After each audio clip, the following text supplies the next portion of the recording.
Do you get foot problems on the bike? If so, here's 6 things that might be causing it.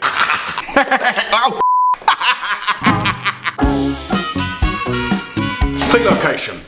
One of the most common causes of foot pain is that your cleats are too far forward. So wherever you put my foot, having the cleats too far forward will give you forefoot pain, because what we're trying to do is take pressure away from the very delicate structure of the forefoot. There's a lot of talk online about aligning the center of the cleat, which is also the center of the pedal axle, with the ball of the foot. If you do that, you will get foot pain, and probably knee pain, and probably saddle issues as well. So one of the best ways, and I don't really like generalizations, but as a good generalization is simply get that cleat as far back on the shoe as it'll go. One thing to consider here though, if you do take your cleat from here all the way back to here, you are increasing your saddle height. So it might be worth knocking the saddle height down a little bit to mitigate the difference. While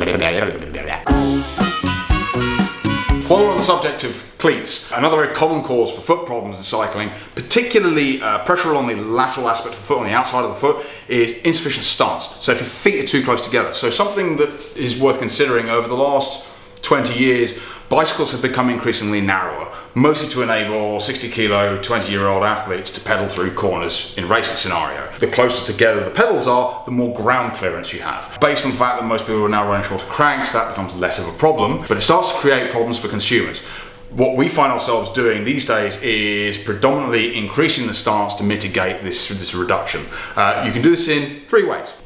You can push the cleat inboard. So what you got to think of the cleat as static, and we're moving the foot away from the bike. So push the cleat in as far as it'll go. That will increase your stance by a few millimeters. Pedal washers, we actually carry a specific 2mm pedal washer from our friends at Form Bike Fit, and we use these a lot. We also use these in conjunction with long axle pedals as well. Can you show me where the pedal washer goes? Boop. This is Shimano's SPD SLE, which is a long axle 4mm extension with a 2mm washer. We actually also sell a lot of the Favaro Asioma Duo Shi, which replaces the axle altogether and increases the stance by 8mm. And again, that can really provide quite a lot of relief for people who are having problems on the outside of the feet. Now, something to consider here: pressure on the outside of the foot is driven by lots of different factors. If the stance is insufficient, it will usually be both feet. If it's only on one foot, quite possibly your right foot, it's something else. It really hurts. When the saddle's too high, many people sit off to one side. If you're right-handed, more often than not, you'll sit off to the right-hand side. What that typically leads to is pressure on the outside of the right foot. So something that is worth checking is your saddle height correct? It's not correct right now. It's very uncommon for somebody to sit centrally and overextend both of their legs. So more often than not, people will preference their dominant side, usually the right side. Most people are right side dominant. And what that typically results in is this sort of this listing off to the right hand side and pressure along the lateral aspect of the right foot. Bike fitting is a game of inches, not millimeters. So if you suspect your saddle height's too high, knock it down 10 or 15 mil. It's uncommon that it's going to be 2 or 3 millimeters. You'll need to do it by a reasonable amount. You'll probably also find your saddle a bit more comfortable as well. Do your shoes fit at all? So a very common problem is going up a size in the shoe to accommodate the width of the foot. If you've got wide feet, you need a wide fitting shoe. Here we offer a shoe fitting service. We carry over 700 pairs of shoes to always guarantee that we can get the right pair of shoes for customers. Wearing a shoe that is a size or two too large, what happens is that the cleat location is quite a lot further forward in relation to the foot. And what that means, as we discussed earlier in terms of cleat foreafters, is going to put a lot of pressure through the forefoot. Rule number 1, never go up a size to accommodate the width of the foot. If somebody in a bike shop does that for you, run out screaming. Rule number 2, buy a shoe that fits. If you do have wide feet and you're squeezing your feet into like a really skinny Italian shoe, as likely as not, you're going to get pinch points. Usually it's the pinky toe, the 5th metatarsal that takes the brunt of it, because the big toe takes precedent. So what that means is the outside of the foot again is squashed into the side of the shoe. If you've got wide feet, relatively common.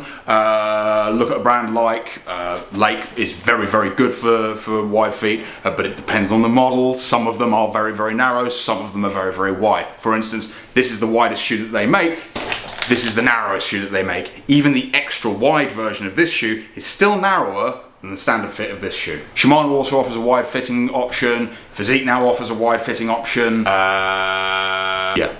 It's probably important to have your feet measured with something like this as a Brannick device, which gives an understanding of foot length in relation to width, so you can get a bit of an idea as to whether you've got wide feet or not. The best way of actually understanding whether you have wide feet or not, look at them. Insufficient arch support can also cause you problems. Now, there are two problems that are usually associated with insufficient arch support. If you have a foot that excessively pronates, which is the ankle joint rolling in towards the centre line of the body, this is also very common in ski boot fitting, I've come to find. Not that I'm a ski boot fitter, but I've been told by ski foot fitters. This is a very common ailment in ski boots, because as you pronate, as the ankle joint pronates, the lateral aspects of the foot gets driven into the shoe, into the outside of the shoe.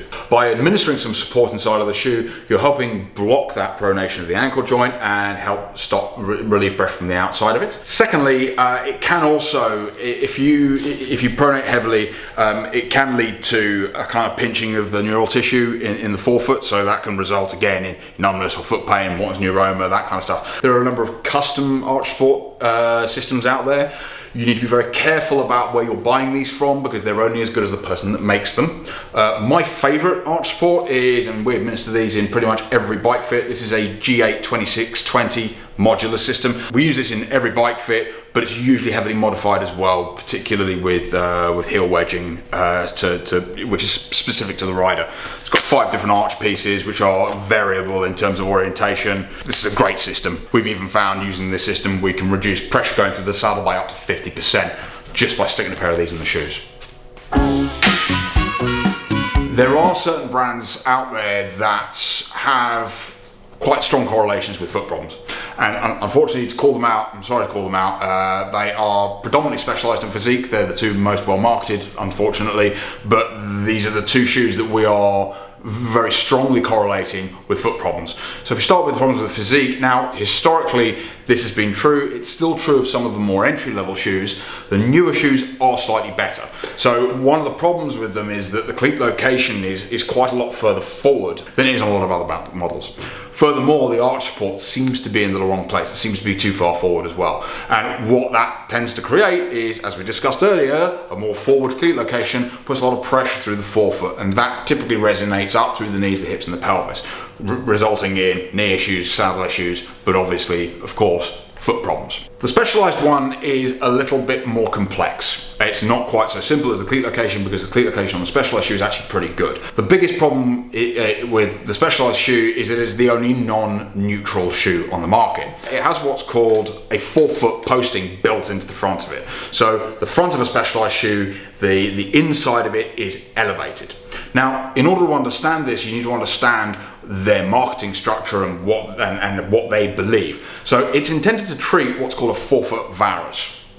What is a forefoot varus? A forefoot varus is a skeletally fixed elevation of the first race, the first line of bone, so the phalanges, your metatarsals, navicular. And what it commonly results in is excessive pronation of the ankle joint.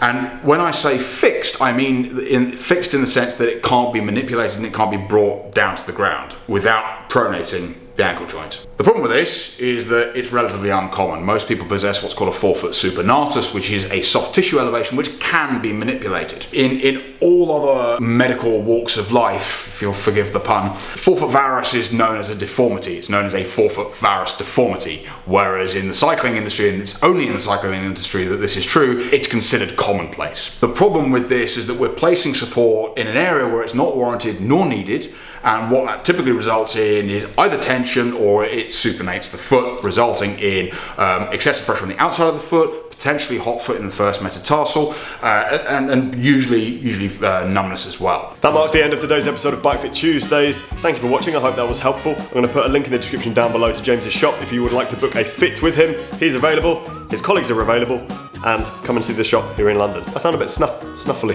Snuffly? Yeah. Or not.